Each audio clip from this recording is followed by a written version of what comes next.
అంత భక్తితో వచ్చి సేవిస్తున్న వాళ్ళకి ఇవాల్టికి దర్శనమై తృప్తిగా వస్తున్నారంటే వెంకటేశ్వరుడు ఉన్నారనడానికి మీకు ఇంతకన్నా నిదర్శనం ఏం కావాలి?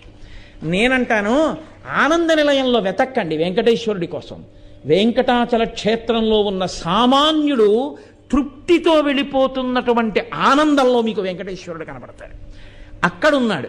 అందుకే స్వామి నటించుచుండు ఈ శైలమందు అన్నారు.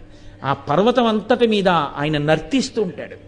ఆ పర్వతమేమి నమ్ముకున్నటువంటి వాడి ప్రతి ఇంటిలో, ప్రతి వాడి గుండెలో, వాడి ముందు, వాడి వెనక, వాడి పక్కన స్వామి నిలబడి ఉంటారు.